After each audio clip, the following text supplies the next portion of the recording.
Hi, and welcome to Happy Halloween. My name is Cindy Scott, and this is my co-host, Finny.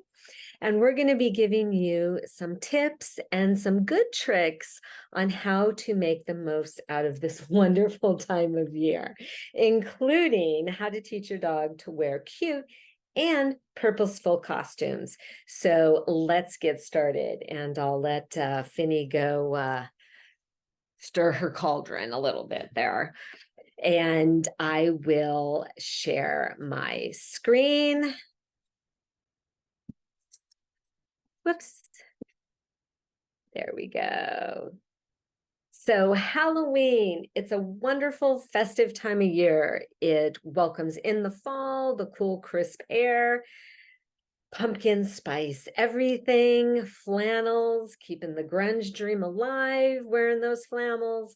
But there can be some scary things underneath all the festivities. And they may be fun, scary things for us, but not so fun, scary things for your dog. The different costumes, the different decorations, and not to mention all the different food, candy in particular, that can be very deadly to your dog. So let's go straight into it and talk about some ways to keep you and your dog safe and out of the emergency room. That's my goal, to keep it safe and sane. It can be super fun, but also super scary and not in a fun, good way.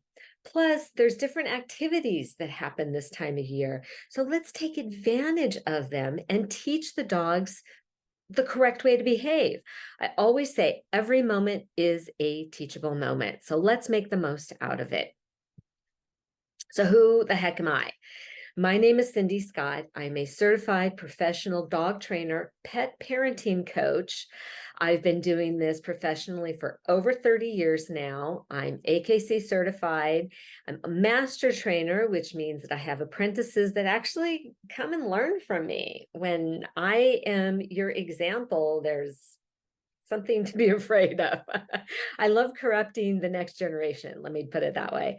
I'm also an American Behavior College mentor, level 2 Reiki, and a Kong ambassador. But I think the most important thing that I am is a mom. I always say, of all the letters behind my name, the three that I'm most proud of is MOM. I know it sounds sappy and corny, but it's the truth. And speaking of which, there's one of my little munchkins right there. Not the one in the bow tie, but the other one. That's my son Harrison holding Blinks the cat. So this shows that Halloween can be festive for cats as much as dogs and humans. But let's again keep it safe and sane while we're having fun. Those three go together. They're not mutually exclusive. So let's talk about costumes. First and foremost, why should I teach my dog to wear a costume? Why should I like or have my dog like to wear costumes? First and foremost, it's fun. It's hilarious. I don't care who you are. You can't be in a bad mood if you look over and your dog's wearing a stupid hat or a witch hat. It's funny. Life is short. Enjoy it. But it also has its practical applications. I always say there's method to my madness. And we just don't know what's going to happen during the course of your dog or your cat's life.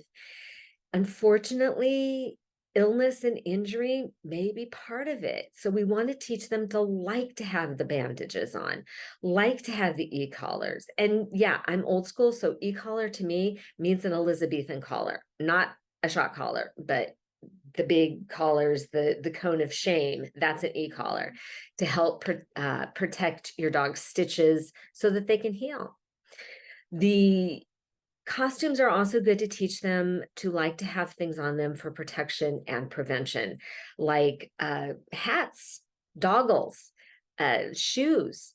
Here in sunny Southern California, we get lots of sun, lots of surf, lots of sand, and all of those things can be harmful for your dog. We all know what hazards the UV rays can play on our skin. Well, it also does the same thing for your dog, especially short-haired dogs that have lighter pigmented skin, especially around the nose where there's not a lot of hair.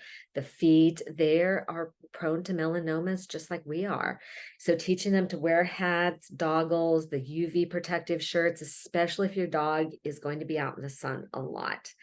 And it also protects them from, if you live at the coast and they're in the surf a lot, protects them from any injury that way as well. And then, of course, hot pavement or other hot surfaces. Some surfaces heat up faster than pavement, like artificial turf. A lot of times that gets hotter faster than the pavement. So keeping those things as in mind and teaching them to wear shoes to help protect their little feet.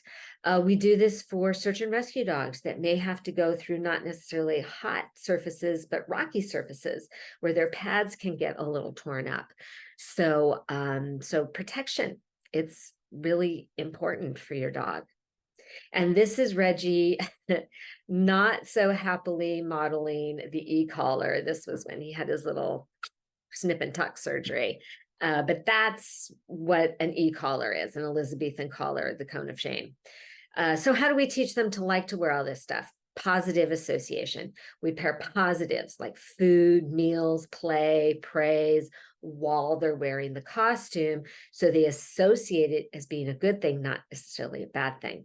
And then while they're doing that, we redirect them. So we keep them busy chewing a Kong, chewing a bone, playing with them so that they forget that they're wearing it. Yeah, the first time that they put it on, it's like, what is this? Blah, blah, blah, blah, blah. I can't stand this. It's like the first time we started wearing masks, or if you start wearing glasses, it's really annoying at first, but then it becomes part of you and you forget that you're even wearing it. So, so systematic desensitization is the other step that we use, which is going slow, baby steps, gradually build up the length of time that they're wearing it. So while you're doing the positive association, you're consciously doing it for maybe 2 minutes and then take it off. Do it for 5 minutes and then take it off, 10 minutes. Take it off, etc. And we always want to take it off while they're ignoring the costume. So if they're struggling with the costume and we take it off, then they learn that struggling works. So we want them to learn that ignoring it and accepting it works. Also, just as a caution side note, whenever you put something on your dog, a hat, something that has maybe, wings on it, or how elaborate of a costume you want to get, don't leave your dog unattended wearing it, because we don't want them to get it off and start chewing it, cause an obstruction, those types of things. So the costumes are fun things that you monitor them while they're wearing it. So here's a few ideas. And you can see as Sky and Evie are demonstrating there, it's not just for Halloween, but this flows into other holidays. Dress up your little Christmas elves. For Easter, make them little bunnies. I mean, so much fun you can have with this. And again, life is short, have fun, but while you're doing it, remember there's always some practical applications for this, besides just making you laugh. I mean, that's important too. So the other thing I want to introduce here to you is a concept I call reverse trick-or-treating. So, trick-or-treating, when the kids come to the door and they want candy, well, let's put it back on them. Let's make them work for that candy, right? I mean, no freebies. Every moment's a teachable moment. So the kids got to work through their food too. And why do we do this? Such a great socialization opportunity.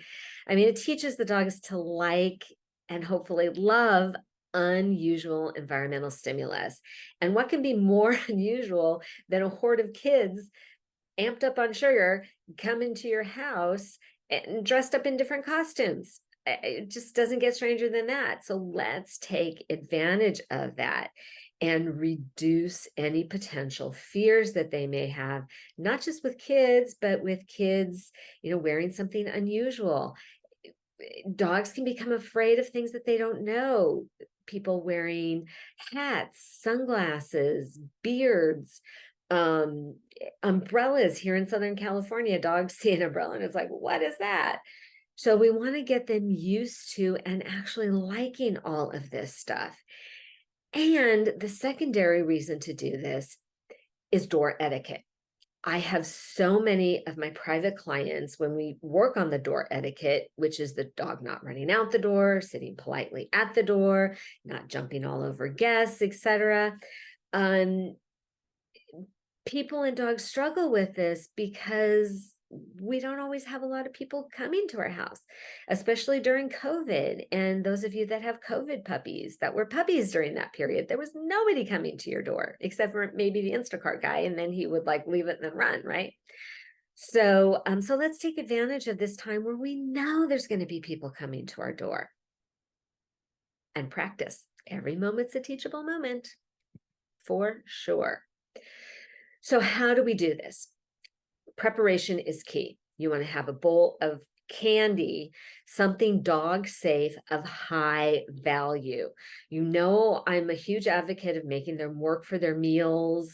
And that way you're training them all day long and we're taking advantage of mealtime. But for a situation like this, when there's a lot of strangers at your door, you may need something of higher value.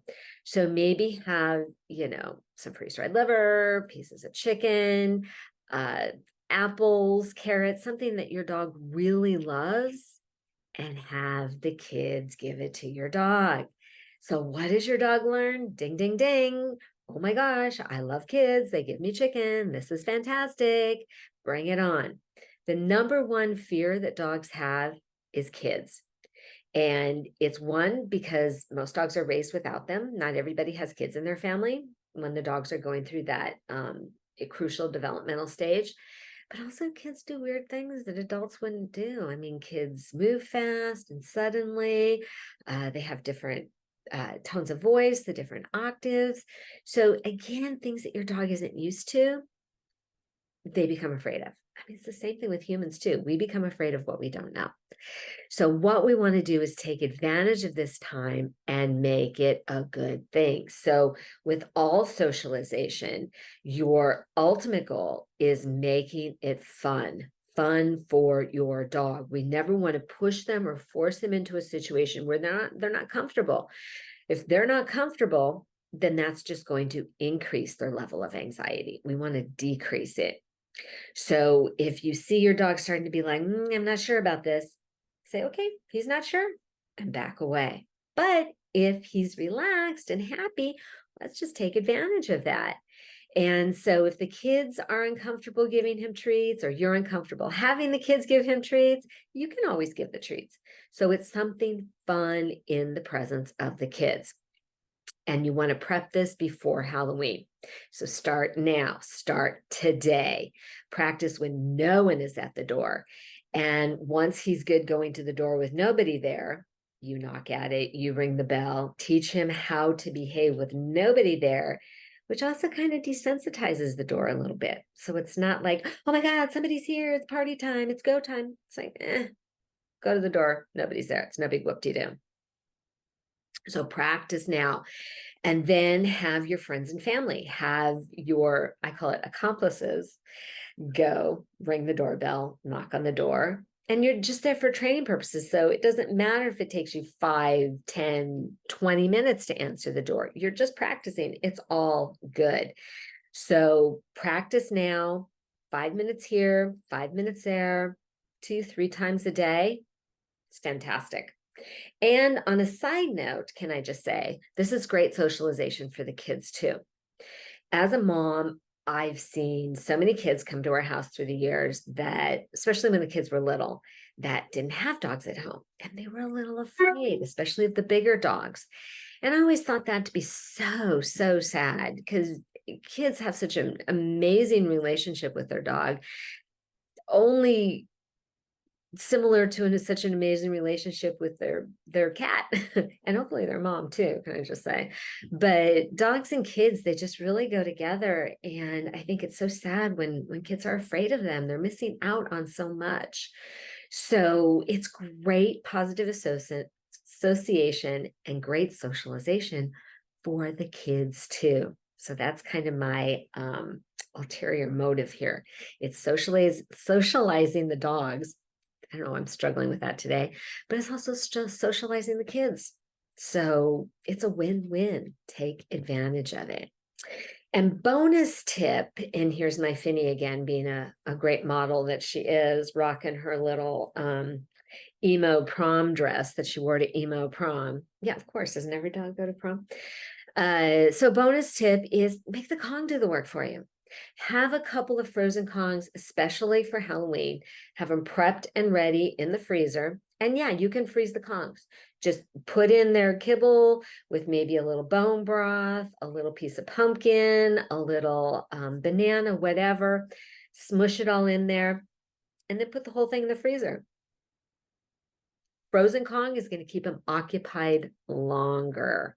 So it's a much more challenging thing because it's harder for them to get the food out of it than when it's loose. So have a couple pre-stuffed and ready to go.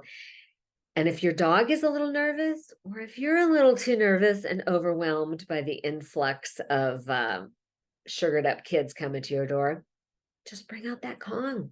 Make the Kong do all the work. So the dog is still getting that positive association, but you don't have to do anything. Huh. Lazy dog trainer tip number 1, make the toys do the work for you. And bonus, this helps redirect him. So he's not focused on all the crazy kids at the door. He's thinking about trying to get that chicken out of the Kong. That's where his focus is now. And oh, by the way, it's also helping to settle him and reward him for being calm when he gets the chicken out. So good old Pavlov, it's some classical conditioning right here, but it's super easy to do, but you have to be intentional with it and be prepared for it. So now let's talk a little bit more about the safety about door etiquette. Again, why do we do this? Running out the door is so dangerous. I cannot stress this enough. All it takes is 2 seconds and your dog runs out the door and a car is coming at the same time, and that's the end of it. And this, I harp on this all the time, rant on this all the time, because this is what really propelled me into this industry and spreading the gospel of positive reinforcement is when my own dog was killed way back before I started doing this professionally and I knew anything about this. I was young and dumb and my little Pepper at the time, I had her as a teenager and I had done the traditional training with her, choke chain, force training, and the compulsory stuff that is so old school. And she was really good. She knew her sit. She did a 30-minute downstay. She did a great heel. But you know what? That didn't save her life because all it took was 1 second for her to run out that door. And I'll never forget, it was a minivan came. Same time she ran out and it was over. And my frustration and anger at the whole industry for me doing what I thought was the right thing for her couldn't save her life. So that's why my emphasis with all of this is about keeping your dog safe. Yes, having fun and making the most out of their companionship and their friendship. But the bottom line is keeping them safe. And that's really what matters. I'm nothing but an overprotective mom. And this is one of the reasons why. I've been around a long time. I've been on this planet a long time. And I've seen a lot of things. And I want to keep dogs safe. And cats and every other animal and kids and everybody else. And so this is why door etiquette is so, so important to me. They can't run out the door, but also we don't want them barking and jumping on people when they come in the door, because I've also seen where people don't invite people over because the dogs are maniacs. And they hesitate to have people over for Halloween or Christmas or Thanksgiving or insert holiday or even just on the weekend to watch the big game with you. So this etiquette is about teaching your dog to be a well-behaved family member. So that's why we do it. But how do we do it? We practice. We practice. That's just the bottom line. Just like I said with the socialization, the reverse trick-or-treating. Start when nobody's there. reward the dog for sitting nicely and quietly. You open, you shut the door half a dozen, couple of dozen times, and then you leave. So nobody's at the door. So there's not all this excitement and all this energy and whoop, which triggers dogs and why they get triggered by the antecedent cues like a doorbell or knocking. Like so many dogs, they'll hear a doorbell on TV and they start barking because they're so conditioned to that sound. So let's desensitize it a little bit and counter condition the proper way to behave, which is sitting nicely. So once they're good with nobody there, then again, you have your accomplices, have friends and family come to the door, ring the doorbell, do some practice runs. It's all about the practice. Again, I say this so much, but it's the best analogy. It's like doing the scales. Professional musicians, every day they do those scales. Every day they warm up. And there's no way you can play Mozart or any other complicated piece of music if you don't know your scales. And so many times people just want to jump to doing the complicated thing without laying the foundation. And then they get mad at their dog for not knowing what they're supposed to do. So remember that analogy. If I gave you a guitar, would you immediately be able to play, Stairway to Heaven the first time you pick up a guitar? Probably not. Okay. Now the other point of this is safety net. So things happen. Dogs are fallible. People are fallible. Nobody's perfect. So if they were to get out the door, they got spooked, something happened, we want to have a great recall for them. But if things just fall apart and your dog is gone, make sure you have ID on your dog at all times. Have ID on their tag, preferably maybe a couple of phone numbers or a couple of ways to reach you. So in case you're not picking up the cell phone, maybe your spouse is, or your adult children, or your vet. Have a secondary number on there just in case you can't be reached. And yeah, have your dog microchipped. Microchip. So many times I have heard dogs, the collar gets ripped off or they weren't wearing their collar and they're reunited with their owner through the microchip. So what is that old saying? Trust but verify. So trust, teach, we do all of the actionable steps that we can do, but let's have something just in case. And bonus tip, again, give your dog something, give them that frozen Kong. I love this little video, these two little puppies that stayed with me. Look at them, they're just working on those Kongs and they could care less about anything else. Aren't they adorable? So this is the strategy at the door. So you can be opening and closing that door, have people come and go, but have something really special in that Kong, like maybe some wet food or a piece of chicken, something that's going to keep them engaged, redirected, and reward them for not going bananas at the door. And also will help settle them when people do come in. So once people do come in, give them that Kong to settle them down. So they're busy thinking about that, not jumping all over your guests and getting in your guest's face and attention seeking and all of that other stuff. Make the Kong do the work for you, to be sure.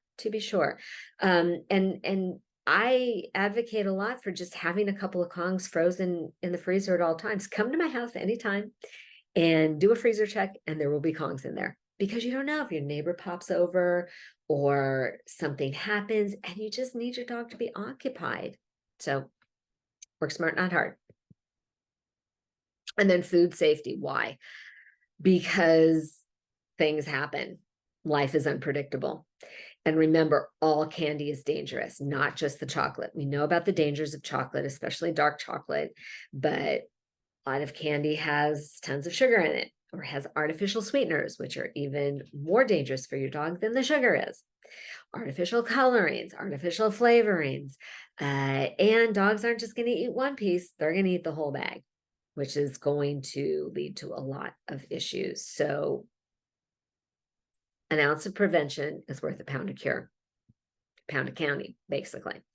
And I don't want you to spend your Halloween in the emergency room. So don't take any chances. Keep all candy out of your dog's reach. Just don't take chances. Put it on a high shelf where your dog can't get to it. And remember, dogs are pretty crafty. They're pretty smart. Where there's a will, there's a way. So keep it completely out of your dog's realm of possibility. I like putting it in the fridge because my dog's not going to open the fridge unless you've taught your dog to open the fridge. Then that's a whole nother issue. But I think it tastes better in the refrigerator anyway, especially the chocolate. So keep that in mind and don't take any chances. So in conclusion, to summarize all of this, take the scare out of Halloween for your dog and for you. So you don't have to worry about your dog or your cat or whatever species in your environment, but take advantage of the festivities. Now, I like this video and I like the sound because you can hear how noisy it is. So not only are the dogs wearing the costumes, but there's a lot of sound distractions, a lot of lights, a lot of things going on. So keep that in mind, especially if you take your dog out trick-or-treating with your kids, to start now and get them socialized and desensitized to the different activities, the noise, the sounds, the costumes, etc. And then if you're staying at home, do that reverse trick-or-treating. I'm telling you, it's great. Every moment's a teachable moment. But through all of this, safety first. Always, always, always, always. So keep Halloween fun, educational, but safe. I know I'm such a mom. It's crazy. It's just ridiculous. So happy Halloween, everyone. And I will switch back if I can.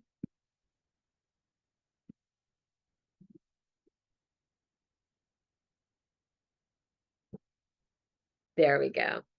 So I hope you enjoyed this. I hope you got something out of it. I hope you learned a few actionable steps that you can start right now, right now. So what are you going to start? Leave a comment. Let me know what you enjoyed most, what you got most out of this, and which step you are going to put into practice first. So if you have questions, absolutely leave a comment. Let me know if you have ideas for other informational topics you'd like to see more info on. Absolutely. Let me know. Otherwise, thank you guys for hanging out with me. Now, go play with your dog and have a happy, safe Halloween.